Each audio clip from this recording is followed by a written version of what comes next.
Hello friends, in today's class we are going to enjoy line to line explanation of poem A Musical Instrument.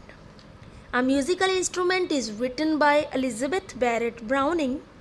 It is a 7 stanza poem following the pattern of ABA CCB rhyming scheme.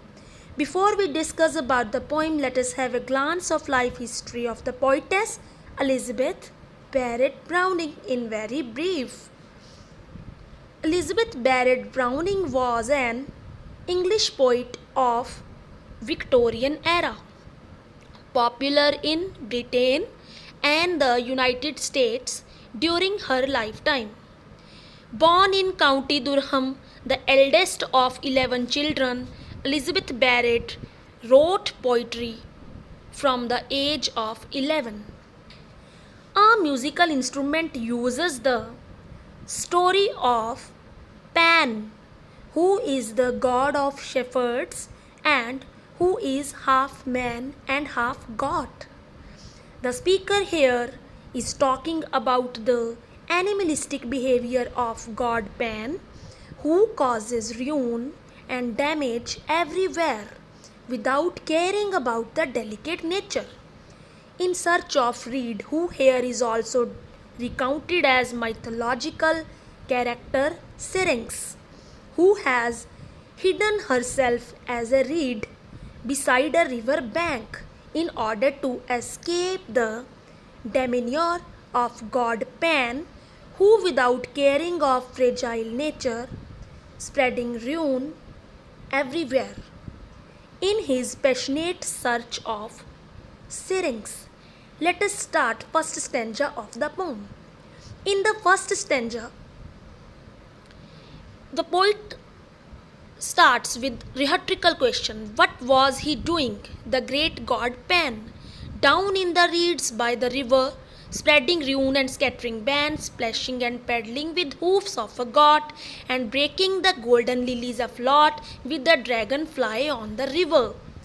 In the first stanza, two phrases, spreading ruin and scattering ban, are being used by the speaker, giving a harsh tone to the poem and also describing the scene of upsetting a peaceful setting of fragile nature.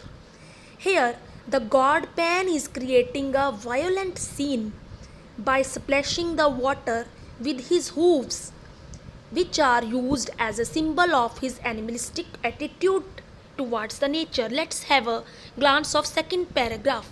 He tore out a reed, the great god Pan, from the deep cool bed of the river. The limpid water turbidly ran, and the broken lilies a dying lay, and the dragonfly had fled away ere he brought it out of the river. In second stanza, the speaker continues the narrative by describing the next scene, in which Pan tears a single reed out of the riverbed. As he does this, the natural world around him changes suddenly. Here, the speaker describes an image of decay and death. Let us have a glance of the paragraph of the stanza 2. Stanza 3. High on the shore sate the great god Pan, while turbidly flowed the river, and hacked and hewed as a great god can with his hard bleak steel at the patient reed, till there was not a sign of a leaf indeed to prove it fresh from the river.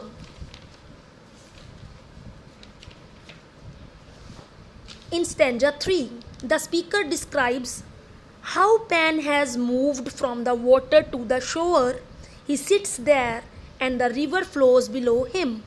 It is turbid or cloudy now. The god, having retrieved that which he was so desperate for, is now hacking and hewing it with his knife. He is cutting off the leaves from its edges until it is a simpler shape. This process removes all traces of the reed's previous location. It no longer looks like it come from the river at all, even less than it is fresh. As expected, the god has transformed through his will alone the reed that he believes was once syrinx. Now let us have a glance of stanza 4, in which the poet says, he cut it short, did the great god Pan, then drew the pith like the heart of a man steadily from the outside ring, then notched the poor dry empty thing in holes as he sat by the river.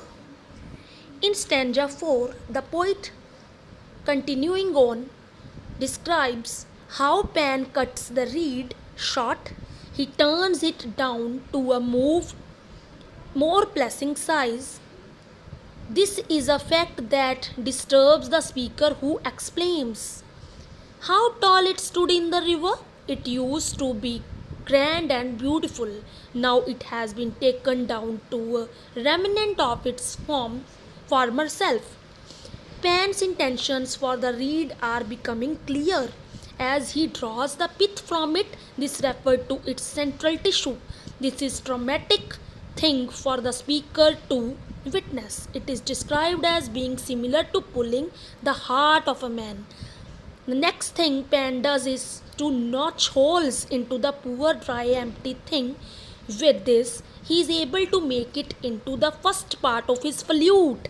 He does this nonchalantly while sitting. Thank you.